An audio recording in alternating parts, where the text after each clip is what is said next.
aldehyde group. That is our focus point, not the nearest one. This one we are not going to focus, the farthest one, to find out that what type of isomer is that one.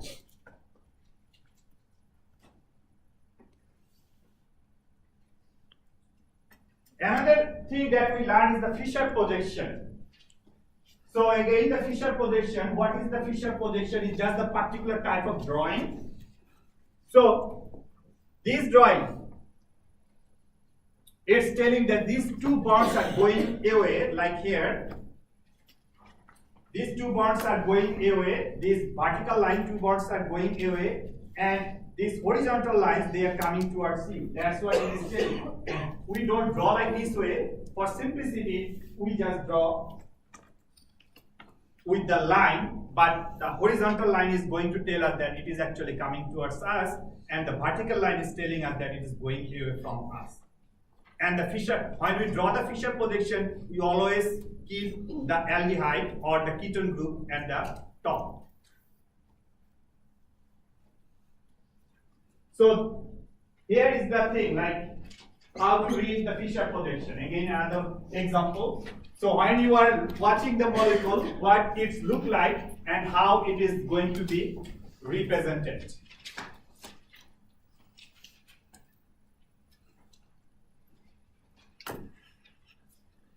Now take your clicker and tell me how many stereoisomers are possible from this aldohexol.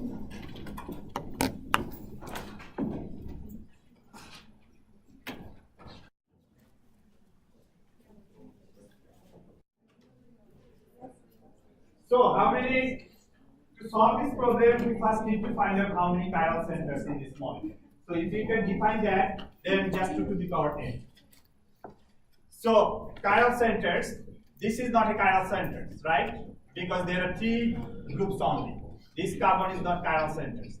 This carbon is a chiral center because 4 different groups. Here 1, 2, 3, and this entire group is a 1 group.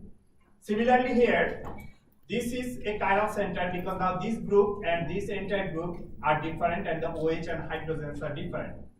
So this is also the chiral center, this is also the chiral centers. So there are 4 chiral centers. This one, because 2 hydrogens are at us, so not a chiral center. So only 4 chiral carbons are there. So 2 to the power 4. What is 2 to the power 4 means?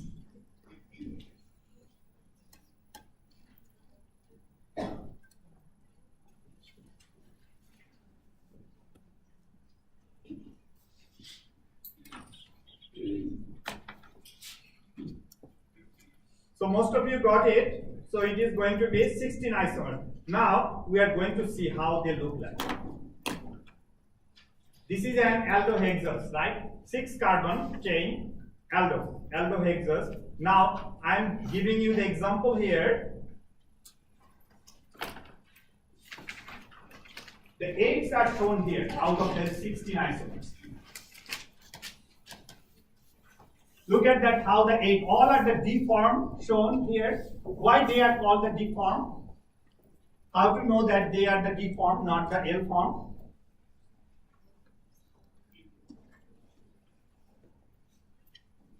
This is our aldehyde group, right? Which carbon we should focus to find out whether it is D form or the L form? Farthest from 1. So this is the carbon center, right? We should look for this carbon center. So this carbon center, is it in the right side or left side, the hydroxy group? So is it then D form? So it is the D form. Now all of them are, look at that, all of them are the D forms that the OH is keeping in the right side. But their name is different because other hydroxy group, like all the hydroxy group in the same side, that in that can we call them diallos. Now you change the first one, just split that one. Then we are creating another isomer, another carbohydrate. It's becoming D-aldose. Now look at the D-glucose. Here is our D-glucose that we take in our daily life. So how it look like. So D-glucose is an aldohexose, but among the aldohexoses we can see 8 of them are here. What are the other 8? Remember we found 16. What would be the other 8? Can you propose something? What would be the other 8? Mirror image of each. So D allos, like for example, D allos is going to give us an L allos. So that all the hydroxy group is going to be in the left side instead of the right side. Then D glucose is going to give us the L glucose also. So the mirror image of that D glucose. So all the mirror image is going to give us another 8, and that will total give us the 16 isomers. So now you can see that how complex the carbohydrate chemistry. Right? Because of these chiral centers, there are many isomers are possible just from the aldohexes. And only one of them that is very sweet that we take in our daily life. Now others are not that attractive. Although we can take some of them, like the galactose also is a part of our food component. We'll see that the galactose is also part of our, it contains in the milk sugar. In the milk sugar, galactose is there, and glucose is the most common one.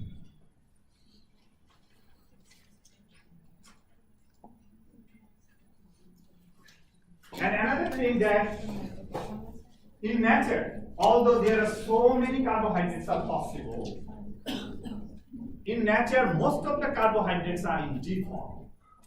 Now that would make our life a little simple, right?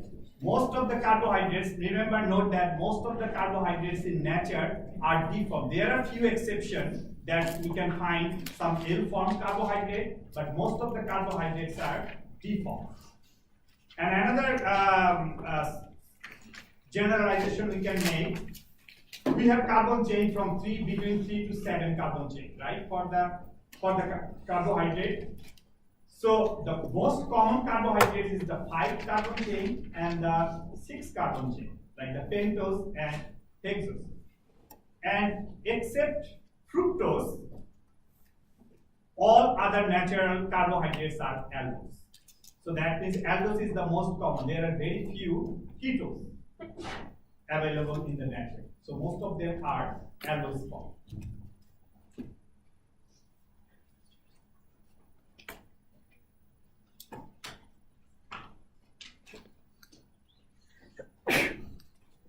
So now do you have any questions here?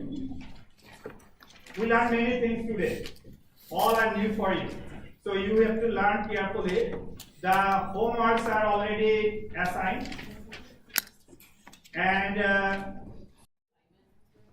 yeah, I'm going to, so that's what I'm going to tell. So I'm going to open the assignment also before the exam because we have an assignment due before the exam.